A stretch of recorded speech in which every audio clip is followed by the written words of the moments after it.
Greetings all! Today, we will be examining the relatively uncommon water-type Pokemon Wailmer, the Ball Whale Pokémon, and its rare evolution Wailord, the Float Whale Pokémon. Cute and adorable to most that see them and magical in large groups, the members of the Wailmer family can certainly be a sight to behold and interact with on any occasion. Wailmer have large rounded bodies with plush blue fur covering most of their body, save for the ribbed beige underbelly, and possess a pair of four-fingered fin-like hands, a pair of extremely small black beady eyes, and a large mouth filled with white bristle-like teeth.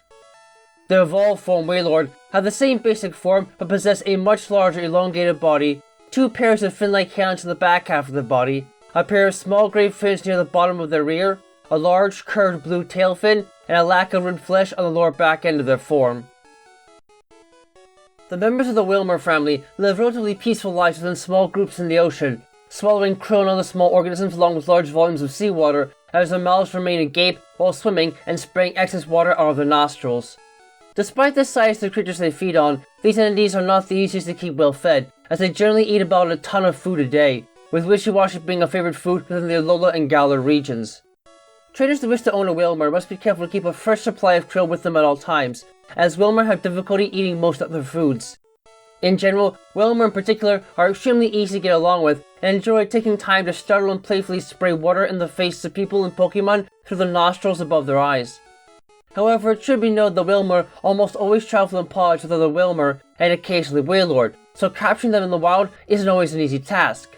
It can be though if they wash up on shore, as they are sometimes known to do on very rare occasions, supposedly as a result of long-held memories of the distant past when their ancestors walked on land. Regardless and thankfully for predators, Wailmer are relatively defenseless at birth and can make it for an easy kill for experienced aquatic predators, even if it is for only a short period of time. Unlike Wailmer, Wailord are very similar to whales in they are designed for deep-sea diving but are unable to actually breathe underwater due to a lack of gills. With the nostrils suspended above the water, however, Wailmer can inhale enough air with one breath to allow them to dive nearly 10,000 feet into the sea before having to return for air. This gives them a significant advantage in searching for prey and allows them to cover more ocean space within a day than many creatures could cover in a week. There is, however, one key difference between Wailord and whales of similar size: their weight. As surprising as it may sound, Wailord are mostly hollow stomach space. Their internal organs aside from the lungs are actually quite small in comparison to what they should be. The need for large fat reserves as a buffer against temperatures and starvation is not apparent in Wailord, as the volume of food available is always plentiful and the skin is already built to buffer against cold temperatures. They also have little reason to fear predators of any size, mainly because of physical strength, relatively quick movement speed, and powerful weight-fueled attacks, including the roll-out, bounce, and heavy slam attacks, not to mention their access to the soak and noble roar techniques.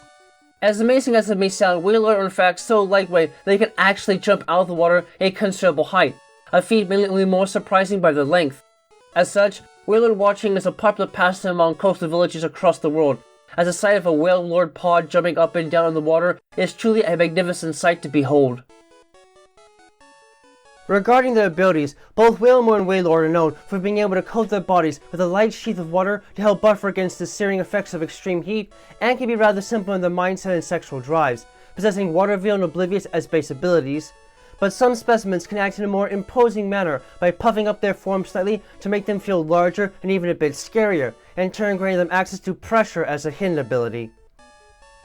As far as the stats are concerned in the case of Wailord, while they might seem quite large and scary in terms of size, they are not the most gifted of swimmers as far as speed is concerned, and only have a mediocre amount of power to them offensively, but they can still hit decently hard with special attacks, and the thick skin grants them a tremendous amount of stamina, providing them above average space special attack and HP stats for a fully evolved water-type Pokemon, and the highest base HP stat out of all water-type Pokemon, so they can at least take some decent hits in battle when called for.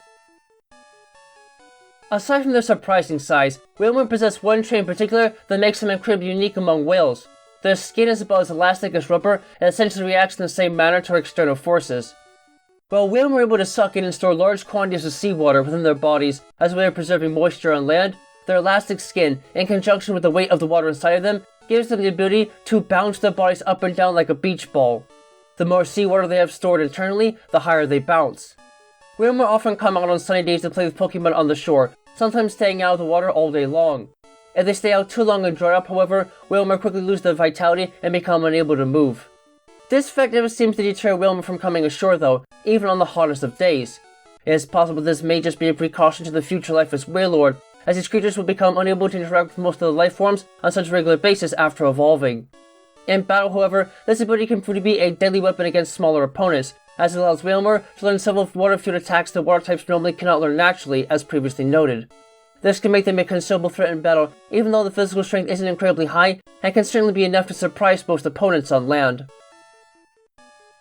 Like Wailmer, Wailord cannot eat most types of food because their bristle-like teeth are designed to catch only very small creatures like krill.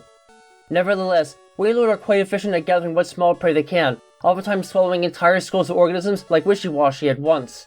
In order to herd larger groups of prey, Wailord pods will oftentimes work together, slowly chasing the prey and forcing it to bunch together into a single mass. At that point, one Wailord will quickly lurch forward and swallow the entire gathered group at once. In the case of particularly fast or stubborn prey, Wailord will jump in and out of the water, crashing back down with considerable force. If the enormous splash and shockwave generated from the impact doesn't startle the prey into a forced congregation, or otherwise fails to stun them completely, it at least gives Wailord a slight boost in speed. Though this tactic only works in feeding one Wailord at a time, the relatively lax nature prevents any significant disputes from ever occurring within pods. This does not, however, make feeding and taking care of them any easier, and is certainly something that most trainers should not attempt, even if they happen to live near a place where such organisms propagate and multiply rapidly, but it does, in combination with their size at the very least, makes them a popular creature for sightseers across the world to watch. Unfortunately, fishermen in particular usually hit the worst by this issue, and because large amount of food Wailord eat regularly, if there are too many of them in an area, said fishermen will have no choice but to forcefully chase them off. It is lastly noted that this kind of pod behavior also applies in the case of predatory attacks, as the individuals in a Wailord pod will work together to protect any Wailmer in the vicinity and or under their care, if threatened by an attack from a Pokémon like Sharpedo or Delmise. These wonderful creatures are equal parts cute and powerful, and more than deserving of a meet and greet if you're fortunate enough to come across them in the wild. Wailmer might be rather small compared to their evolved form, but they are by no means small in general, easily towering over other young Pokémon with ease. Thankfully, of course, they're just playful little gals and fellas who would rather squirt water in your face than ever try to harm you intentionally. Wailord are utterly massive with no exaggeration, and while I know some can be startled initially by their sheer size, they too mean no harm to others in any way. Heck, they can even be a ton of fun to ride, so long as you can keep a hold of them when they dive to the deeper depths of the ocean to hunt for their food. Though they may look rather silly compared to other water-type Pokemon, and seemingly always happy, the members of the Wailmer family are gorgeous friends that won't be shy about having a good time with you if it means making a new friend. They might even let you ride them if you're patient and kind to them, and the privilege can be more than worth it with how comfy they feel to the touch. Just do yourself a favor though, and make sure you have plenty of food to provide them if you're looking for long-term care, or your bank account might go under really quickly as you try and keep these simple whales well fed and satisfied.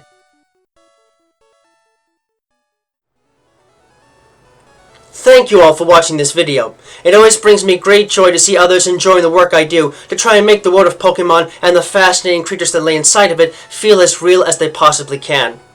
If you really enjoy my work, please feel free to leave a comment and subscribe, as I always do my best to respond to any and all comments that are left on my videos.